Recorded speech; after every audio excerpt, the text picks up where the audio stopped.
नमस्कार, प्रणाम, जय हिंद। कैसे हैं आप लोग। आज की इस वीडियो में बात करेंगे बिहार एएनएम भर्ती को लेकर। आप सभी को पता है कि डॉक्यूमेंट वेरिफिकेशन का काम चल रहा है, तो कई ऐसे अभ्यर्थी कह रहे हैं कि आखिर हमको कैसे पता चल रहा है कि हमें योग्य किया गया है, अयोग्य किया गया है। क्योंकि जो बीटीएससी में जो भर्ती होती है, यानी बीटीएससी से जो है डॉक्यूमेंट वेरिफिकेशन होता है, उसमें एक रिसीविंग दिया जाता है और उस रिसीविंग में लिखा रहता है कि आप योग्य हैं या फिर अयोग्य हैं, या फिर रिमार्क्स में कुछ जो इशू है तो उस रिमार्क्स को उसमें दर्शाया जाता है। लेकिन इसमें कैसे पता चलेगा, तो ये आपको हम बताएंगे। इसके अलावा जो है अभी भी कई ऐसे अभ्यर्थी हैं जिनका डीवी छूट जा रहा है, यानी उनको अभी तक पता ही नहीं है कि डीवी हो कैसे रहा है, सीरियल नंबर से हो रहा है कि रजिस्ट्रेशन नंबर से हो रहा है। तो सबसे पहले इस बात को भी आप समझेंगे। पूरी जानकारी आपको हम इस वीडियो में देने वाले हैं। ये कॉन्ट्रैक्ट की भर्ती, परमानेंट की भर्ती में क्या अंतर होते हैं, इस तरीके के जो भी सवाल आपके मन में आ रहे होंगे नई भर्ती को लेकर भी, उन सारे सवालों का हम जवाब भी देंगे। तो इस वीडियो को पूरा देखिएगा, ठीक है। बाकी आपकी मर्जी। और हम बता देंगे, फिर से एक बार वही रिपीट कर देंगे कि कौन कौन से डॉक्यूमेंट्स लग रहे हैं। सबसे पहले जो इंपॉर्टेंट बात आप समझिएगा, अभी भी जो गलती कर रहे हैं और फिर फ़ोन करके रोते हैं कि हमें पता ही नहीं कि जो है कैसे जाना है। मैंने कितनी बार वीडियो बना के बताया है, बाकी लोगों ने भी बताया होगा कि जो आपको डीवी करवाने जाना है वह सीरियल नंबर से जाना है। किससे जाना है जी? वह सीरियल नंबर से जाना है, ठीक है। ये देखिए, सीरियल नंबर से जाना है। अगर किसी को भी डाउट है तो डाउट आप हमको इस नंबर पे मैसेज करके पूछ लीजिएगा।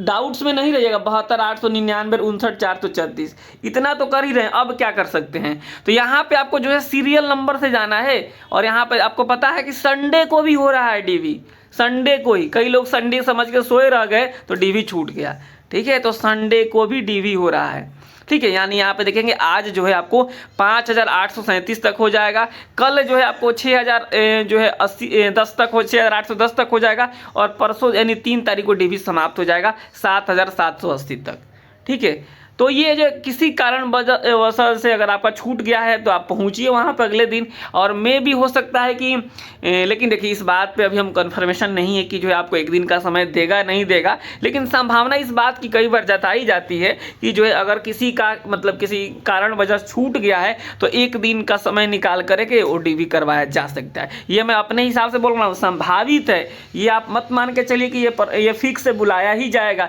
हो सकता है कि राज्य शासन समिति नहीं भी बुलाए, ठीक है। लेकिन आपको जिस डेट पे है उस डेट पे ही पहुंचना है।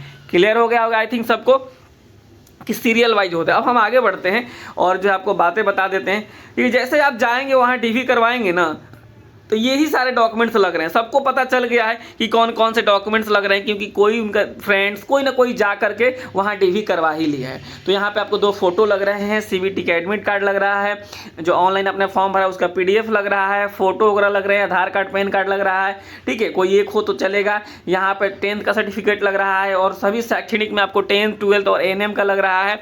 इसके अलावा आपको BNRC से रजिस्ट्रेशन लग रहा है। अगर आप जो है मान लीजिए रिजर्वेशन का दावा कर रहे हैं, अगर आप जो है SC कैटेगरी से आते हैं तो आपको कास्ट प्लस निवास लग रहा है। अगर आप EWS से आते हैं तो EWS प्लस निवास लग रहा है। अगर आप जो है SC जो है OBC BC से आते हैं तो NCL प्लस निवास लग रहा है, ठीक है। और ये जो है NCL बनना चाहिए आपके पिता के यहाँ से और निवास होना चाहिए आपके ससुराल के यहाँ से। अगर आपकी शादी हो गई है तो, नहीं हुआ है तो फिर पूछने वाली बात ही नहीं है, दोनों आपके पिता के एड्रेस से ही होगा। अगर आप दिव्यांग है तो दिव्यांगता का सर्टिफिकेट लग रहा है, स्वतंत्रता सेनानी है तो उसका सर्टिफिकेट लग रहा है, कोविड-19 में आपने काम किया है तो देना है, नहीं किया है तो कोई दिक्कत नहीं, इससे कोई सुनिए। बाकी जो डॉक्यूमेंट्स आप उसे दे सकते हैं, ठीक है। कुल मिलाकर ये सारे डॉक्यूमेंट्स वहाँ लग रहे हैं। अब जो है सबसे बड़ा सवाल है कि आखिर कैसे पता चल रहा है कि वहाँ पे जो है आपको वेरीफाइड किया गया नहीं किया गया। देखिएगा, उसके पहले हम आपको बता दें, जो लोग भी परमानेंट भर्ती का जो आप तैयारी करना चाहते हैं तो आप तैयारी शुरू कर सकते हैं, क्योंकि जो है बहुत ज़्यादा समय बचा नहीं है परमानेंट भर्ती आने में। और बिहार में सर्वाधिक टेस्ट लेने वाला कोई ऑनलाइन एजुकेशनल प्लेटफॉर्म है तो आपको एजुकेशनल AKP ही है, जहां पे आपको हर संडे को टेस्ट होता है। इसके अलावा जो है आपको बीच बीच में भी टेस्ट होते रहता है। अब तक जो है बहुत सारे टेस्ट हो चुके हैं, यानी अप्रॉक्स 10-11 टेस्ट हो गया नया बैच में।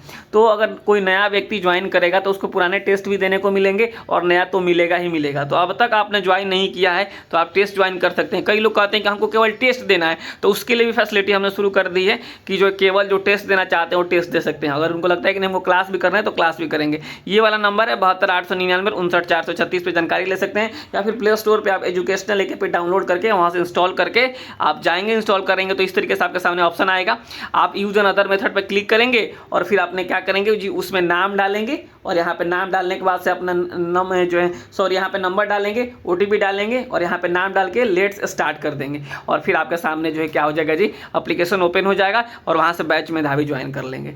ये बाकी हो गया, आपकी मर्जी है, ठीक है। और हम आगे बढ़ते हैं और आपको बताते हैं कि कैसे पता चलेगा। ये सवाल जो बार बार मुझसे पूछा जा रहा है कि कैसे पता चलेगा कि जो है DV के बाद से तो कोई रिसीविंग नहीं मिल रहा है, क्योंकि आप जब जाएंगे ना, ये जो है BTSC से जो भर्ती निकलती है, BTSC से, वो चाहे ANM की भर्ती हो, चाहे अभी ड्रेसर का DV चल रहा है, तो हम मेरे पास सैकड़ों आए हुए हैं जो रिसीविंग, उसमें ना सब चीज़ें मेंशन किया जा रहा है कि आप योग्य हैं या फिर अयोग्य हैं। देखिए इस तरीके से आपको रिसीविंग मिल रहा है, यहाँ पर दिख रहा है ना, योग्य या अयोग्य। इसी तरीके से जो है आपको रिमार्क्स में कुछ है तो रिमार्क्स में लिखा जाएगा, लेकिन यहाँ पे आप जब जाएंगे 5006 में DV में तो कुछ नहीं मिल रहा है। तो अगर आप समझिए कि अगर आपका डॉक्यूमेंट सही है, यानी जो ये डॉक्यूमेंट्स मांगा जा रहा है, अगर इस हिसाब से आपके पास डॉक्यूमेंट्स है तो आप अपने आप को अपने मन में अपने हिसाब से योग्य मानेंगे, ठीक है, योग्य मान लेंगे अपने आप को। अगर जो है आपके डॉक्यूमेंट्स में कोई इशू है तो आप जो लोग ध्यान से DV करवाते हैं वहाँ पे आप देखेंगे ना, आपके फाइल पे वहाँ पे डिसक्वालीफाई लिखा जा रहा है। अभी यूपी के कई कैंडिडेट का मेरे पास मैसेज आया, उन्होंने कहा ना कि मेरे फाइल पे डिसक्वालीफाई लिख दिया गया क्योंकि उनके पास BNRC का रजिस्ट्रेशन नहीं था। हालांकि उनसे जिला भी पूछा गया कि आप बताइए कौन से ज़िले में जाना चाहते हैं, लेकिन उनको डिसक्वालीफाई लिखा गया क्योंकि जिसका जो काम है वो काम कर रहा है, ठीक है। मान लीजिए जिसको डिसक्वालीफाई करना है वो डिसक्वालीफाई कर दिया, जिसको जिला पूछना हो तो जिला पूछेगा ही पूछेगा।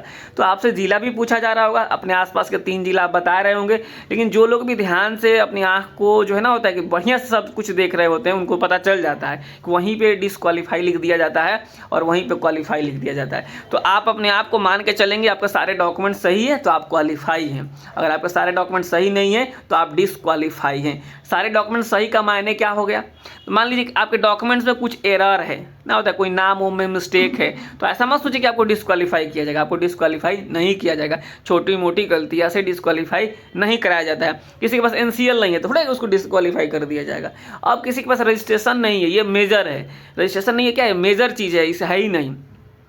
किसी के पास ANM का डॉक्यूमेंट्स ही नहीं है तो फिर इशू वाली बात है, किसी के पास 10-12 का डॉक्यूमेंट्स ही नहीं है तो फिर इशू वाली बात है, ठीक है। तो ये मेजर अगर है आपके साथ समस्याएं तो ही डिसक्वालीफाई किया जाएगा, नहीं तो छोटी मोटी गलतियां डिसक्वालीफाई नहीं किया जाता है।